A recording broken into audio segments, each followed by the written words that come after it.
You already know what you should do. You have watched the videos, read the books, listened to the podcasts. You understand leverage. You understand ownership. You understand that a salary alone will never build real wealth. You know this. And yet, nothing has changed. Not because you are lazy, not because you lack intelligence, not because the opportunity isn't there, but because somewhere between understanding and doing, there is a gap. A gap nobody talks about. Because it is easier to sell people knowledge than to help them cross the space between knowing and beginning.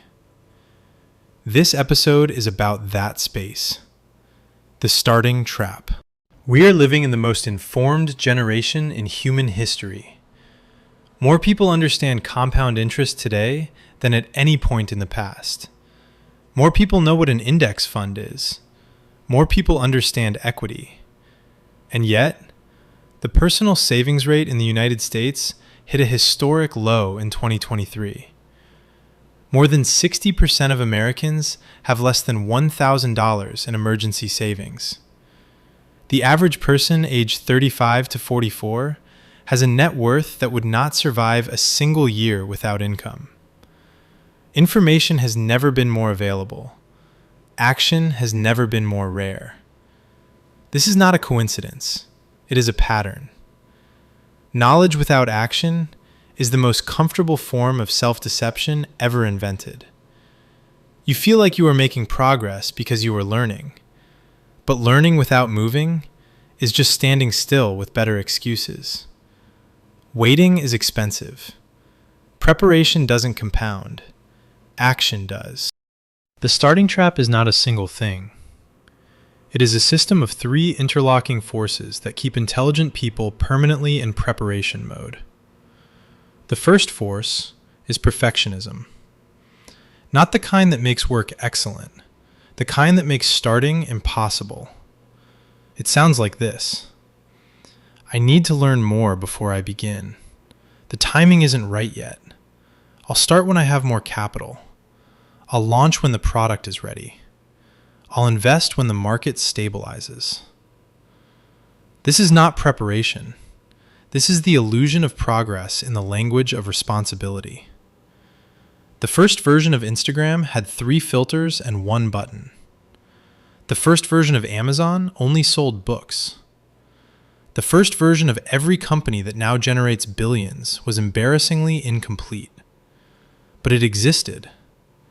And existing, imperfectly, is the only thing that separates every successful venture from every idea that remained a document on a laptop. The second force is loss aversion. In the 1970s, psychologists Daniel Kahneman and Amos Tversky discovered something that changed how we understand human decision-making.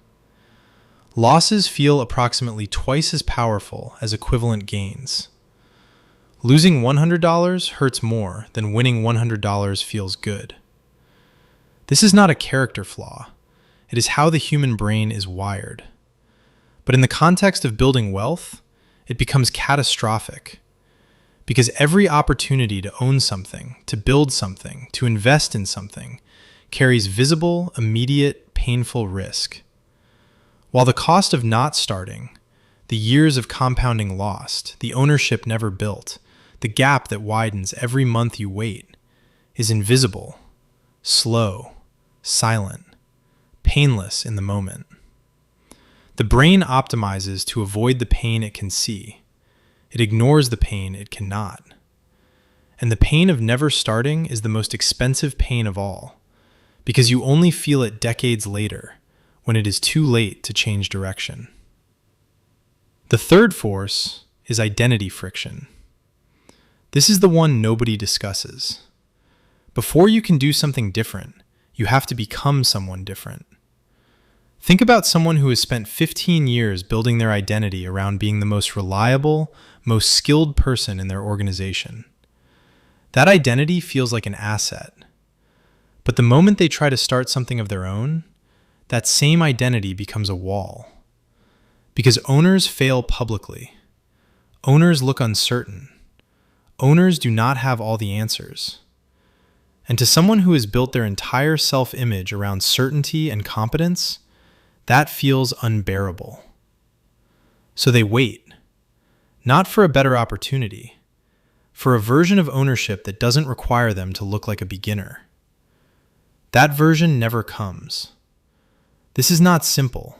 It is not fast, but it is the real work. Because behavior follows identity, not the other way around.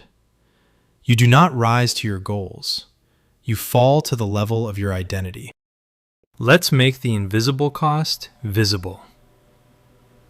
Two people, both 30, both understand everything in this series. The first starts today. She takes $500 a month, not a dramatic number, not a life-changing sacrifice, and directs it toward ownership. She starts imperfectly, she makes mistakes, she loses some money early, but she starts. By 45, 15 years of imperfect action has produced a net worth above $400,000. By 55, compounding has turned that into something approaching $1.2 million. The second person also understands everything, but he waits for the right moment, for more capital, for less risk, for better timing. At 40, he decides the moment has finally arrived. He starts. Same $500 a month, same intelligence, same understanding. By 55, his net worth is approximately $380,000. Same knowledge, same monthly contribution, 10 years of waiting. 10 years didn't cost him time. It cost him $820,000. Not because he was less intelligent, because he started later. And compounding does not forgive lateness. Clarity comes after movement, never before. Stop. Here's the thing about the starting trap that makes it so dangerous. It feels responsible. Waiting feels like wisdom. Preparing feels like diligence. Researching feels like progress. The person who never starts does not feel like they are failing. They feel like they are being careful. But careful and inactive produce the same outcome as fearful and inactive. 0. The market does not reward preparation. It rewards presence. And every year you spend preparing to enter a compounding system is a year that compounding was working for someone else.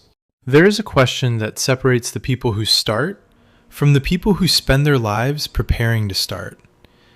It is not, am I ready? It is, what is the smallest possible version of this that I can begin today? Not the full version, not the perfect version, not the version you would be proud to show someone, the smallest version, the version that exists. Because something that exists imperfectly is infinitely more valuable than something perfect that never begins. The more you learn about building wealth, the more reasons you discover to wait. You learn about market timing and decide to wait for the right entry point. You learn about tax optimization and decide to wait until you understand the most efficient structure. You learn about due diligence and decide to wait until you have done enough research to feel confident. Every piece of information becomes ammunition for delay. This is called analysis paralysis, and it is most common among the most intelligent people. Because intelligent people are better at constructing reasons to wait. Cases that sound like wisdom. Cases that feel like responsibility. Cases that are, at their core, sophisticated fear wearing the clothes of careful thinking. Instead of, what do I need to know before I start? Ask, what is the minimum I need to know to take the first step? The first question has no answer. There is always more to know. The second question has an answer you can act on today. Every significant financial transition in history started with something embarrassingly small. Warren Buffett bought his first stock at 11, 6 shares, $38 each. Not sophisticated, not perfectly timed, just irreversible. Jeff Bezos launched Amazon from a garage. The website looked like it was built in an afternoon, because it was. He shipped books from his garage and figured out the rest afterward. Sarah Blakely founded Spanx with $5,000 and one conversation with a mill owner in North Carolina. No experience, no connections, no investors. That conversation became a billion-dollar company. In every case, the starting point was not impressive. The starting point was simply a point that started. If you are inside the starting trap right now, and most people watching this are, here are 3 specific immediate actions that cost almost nothing but break the psychological hold of waiting. First step, make one irreversible financial commitment today. Open an investment account. Transfer $50 into it. Buy one share of one index fund. Not because $50 changes your financial trajectory, but because irreversibility changes your identity. The moment you have done something, you are no longer someone who is thinking about it. You are someone who has started. Second step, build the smallest possible version of what you want to own. Not the business, the first conversation about the business. Not the product, the first rough document describing the product. Not the audience, the first piece of content for the audience. Existence is the only thing that separates an idea from a reality. Third step, set a deadline that embarrasses you. Not a comfortable deadline, not a reasonable deadline. A deadline that makes you slightly uncomfortable when you say it out loud. Because comfortable deadlines produce comfortable delays. Uncomfortable deadlines produce starts. Ultimately, the starting trap is not financial. It is about identity. You cannot consistently behave in ways that contradict how you see yourself. The person who sees themselves as someone who will start someday will always find a reason that someday is not today. The person who sees themselves as someone who has already started will find a way to keep going, even when the conditions are imperfect. The shift is small in language. It is enormous in outcome. From, I am building towards something, to, I have already begun. Identity is not the result of action. Identity is the precondition for action. And the most powerful financial decision you will ever make is not which stock to buy, or which business to start, or which asset to own. It is the decision to see yourself as someone who has already crossed the line between preparing and beginning. Look at every person in this series. Elon Musk did not wait for Netscape to call him back. The Instagram founders did not wait until they had a perfect app. Warren Buffett did not wait until he fully understood the market.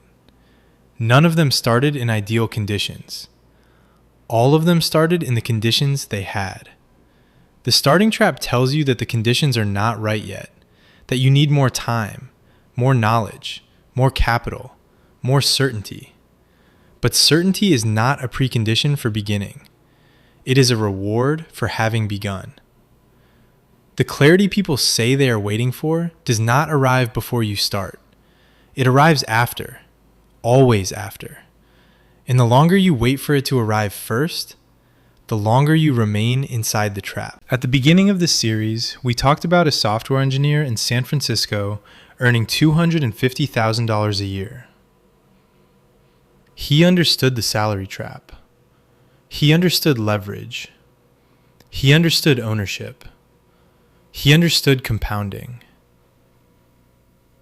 But for 3 years after understanding all of it, he did nothing. Not because he lacked knowledge, because he was waiting for certainty that never arrives before you begin.